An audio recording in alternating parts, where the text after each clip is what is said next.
आज MA final में गद्य काव्य में गोदान उपन्यास के बारे में आप लोगों से चर्चा करेंगे। गोदान उपन्यास प्रेमचंद का अंतिम और सबसे महत्वपूर्ण उपन्यास माना जाता है। प्रेमचंद ने गोदान को 1932 में लिखना शुरू किया था और 1936 में प्रकाशित करवाया था। 1936 में प्रकाशित गोदान उपन्यास को हिंदी ग्रंथ रत्नाकर कार्यालय बम्बई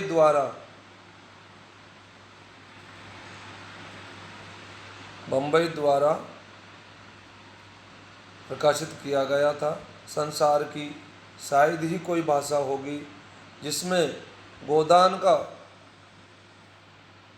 अनुवाद न हुआ हो। प्रेमचंद का गोदान किसान जीवन के संघर्ष एवं वेदना को अभिव्यक्त करने वाली सबसे महत्वपूर्ण रचना है। यह प्रेमचंद की आकस्मिक रचना नहीं है, उनके जीवन भर के लेखन प्रयासों का निष्कर्ष है।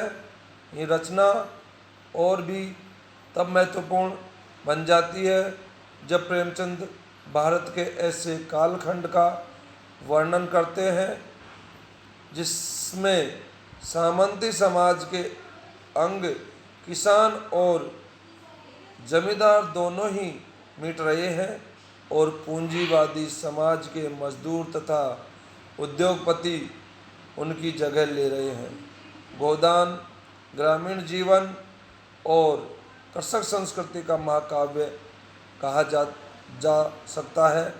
ग्रामीण जीवन का इतना वास्तविक, व्यापक और प्रभावशाली चित्रण हिंदी साहित्य में किसी अन्य उपन्यास में नहीं हुआ है। गोदान प्रेमचंद का हिंदी उपन्यास है जिसमें उनकी कला अपने चरम उत्कर्ष पर पहुंची है। गोदान में भारतीय किसान का संपूर्ण जीवन, उसकी आकांक्षा और निराशा, उसकी धर्मभीरुता और भारत परायणता के साथ स्वार्थपरता और बैठकबाजी, उसकी बेबसी और निरीहता का जीता जागता चित्र उपस्थित किया गया है। उसकी गर्दन जिस पैर के नीचे दबी है उसे सहलाता, क्लेश और वेदना को जुटलाता, मर्जाद की झूठी भावना पर गर्व करता, ऋणग्रस्तता के अभिशाप में पिसता, तिल तिल सूलों भरे पथ पर आगे बढ़ता भारतीय समाज का मेरुदंड ये किसान कितना शिथिल और जर्जर हो चुका है, यह गोदान में प्रत्यक्ष देखने को मिलता है। नगरों के कोलाहलमय चकाचौंध ने गांवों की विभूति को कैसे ढक लिया है। जमींदार, मिल मालिक, पत्र संपादक, अध्यापक, पेशेवर, वकील और डॉक्टर, राजनीतिक नेता और राज कर्मचारी जोक बने कैसे गांव के इस निरह किसान का शोषण कर रहे हैं और कैसे गांव के ही महाजन और पुरोहित उनकी सहायता कर रहे हैं।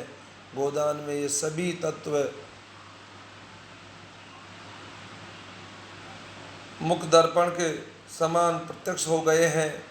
गोदान वास्तव में 20वीं शताब्दी की तीसरी और चौथी दशाब्दियों के भारत का ऐसा सजीव चित्रण है जैसा हमें अन्यत्र मिलना दुर्लभ है। गोदान में बहुत सी बातें कही गई है। जान पड़ता है प्रेमचंद ने अपने संपूर्ण जीवन के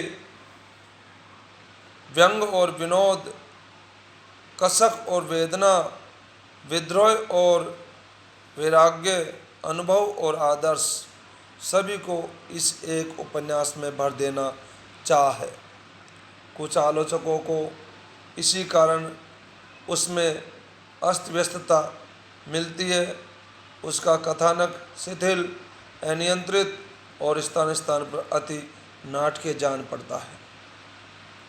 ऊपर से देखने पर है भी ऐसा ही है, परंतु सूक्ष्म रूप से देखने पर गोदान में लेखक का अद्भुत उपन्यास कौशल दिखाई पड़ेगा, क्योंकि उन्होंने जितनी बातें कही है वे सभी समुचित उत्थान में कही गई है। प्रेमचंद ने एक स्थान पर लिखा है, उपन्यास में आपकी कलम में जितनी शक्ति हो अपना जोर दिखाइए, राजनीति पर तर्क कीजिए, किसी महफिल के वर्णन में 10-20 पृष्ठ लिख डालिए, भाषा सरस होनी चाहिए, कोई दूषण नहीं। प्रेमचंद ने गोदान में अपनी कलम का पूरा जोर दिखाया है। सभी बातें कहने के लिए उपयुक्त प्रसंग कल्पना, समुचित तर्कजाल और सही मनोवैज्ञानिक विश्लेषण, प्रभावशील, चुस्त और दुरुस्त भाषा और वर्णन शैली में उपस्थित कर देना प्रेमचंद का अपना विशेष कौशल है, और इस दृष्टि से उनकी तुलना में शायद ही किसी उपन्यास लेखक को रखा जा सकता है। जिस समय प्रेमचंद का जन्म हुआ वह युग सामाजिक धार्मिक रूढ़िवाद से भरा हुआ था। इस रूढ़िवाद में स्वयं प्रेमचंद भी प्रभावित हुए। जब अपने कथा साहित्य का सफ़र शुरू किया, उन्होंने अनेकों प्रकार के रूढ़िवाद से ग्रस्त समाज को यथाशक्ति कला के शस्त्र द्वारा मुक्त कराने का संकल्प लिया। अपनी कहानी के बालक के माध्यम से वह यह घोषणा करते हुए कहा कि मैं निरर्थक रूढ़ियों और व्यर्थ के बंधनों का दास नहीं हूँ। प्रेमचंद और शोषण का बहुत पुराना रिश्ता माना जा सकता है, क्योंकि बचपन से ही शोषण के शिकार रहे प्रेमचंद इससे अच्छी तरह वाकिफ हो गए थे। समाज में सदा वर्गवाद व्याप्त रहा है। समाज में रहने वाले हर व्यक्ति को किसी न किसी वर्ग से जुड़ना ही होगा। प्रेमचंद ने वर्गवाद के खिलाफ लिखने के लिए ही सरकारी पद से त्यागपत्र दे दिया। वह इससे संबंधित बातों को उन्मुख होकर लिखना चाहते थे। उनके मुताबिक वर्तमान युग न तो धर्म का है और न ही मोक्ष का है, अर्थ ही इसका प्राण बनता जा रहा है। आवश्यकता के अनुसार अर्थोपार्जन करके सबके लिए अनिवार्य होता जा रहा है। इसके बिना जिंदा रहना सर्वथा असंभव है। वह कहते हैं कि समाज में जिंदा रहने में जितनी कठिनाइयों का सामना लोग करेंगे उतना ही वहाँ गुनाह होगा। अगर समाज में लोग खुशहाल होंगे तो समाज में अच्छाई ज़्यादा होगी और समाज में गुनाह नहीं के बराबर होगा। प्रेमचंद ने शोषित वर्ग के लोगों को उठने का हर संभव प्रयास किया। उन्होंने आवाज़ लगाई, ए लोगों, जब तुम्हें संसार में रहना है तो जिंदों की तरह रहो, मुर्दों की तरह जिंदा रहने से क्या फ़ायदा। प्रेमचंद ने अपनी कहानियों में शोषक समाज के विभिन्न वर्गों की करतूतों व हथकंडों का पर्दाफाश किया है। उपन्यास वे ही उच्च कोटि के समझे जाते हैं जिनमें आदर्श तथा यथार्थ का गुण पूर्ण सामंजस्य हो। गोदान में समानांतर रूप से चलने वाली दोनों कथाएं हैं, एक ग्राम्य कथा और दूसरी नगरी कथा, लेकिन इन दोनों कथाओं में परस्पर संबंधता तथा संतुलन पाया जाता है।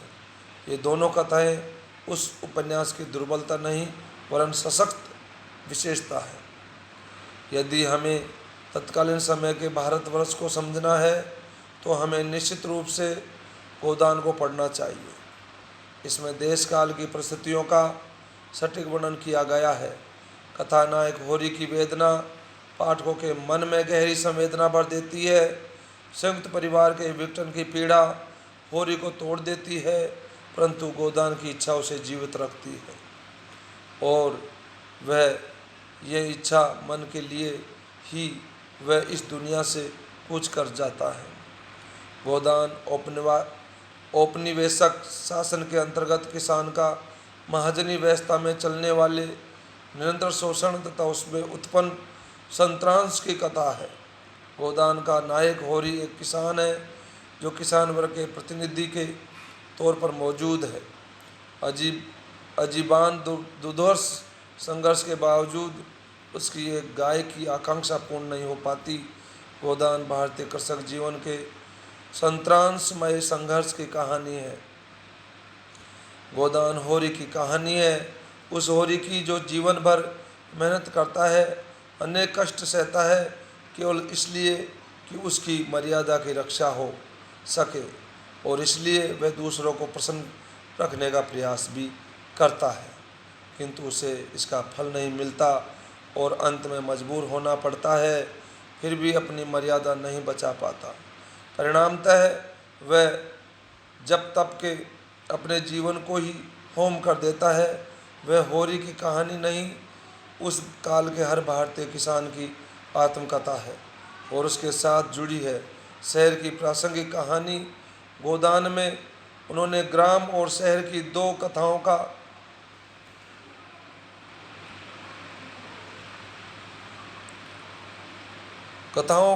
इतना यथार्थ रूप और संतुलित मिश्रण प्रस्तुत किया है।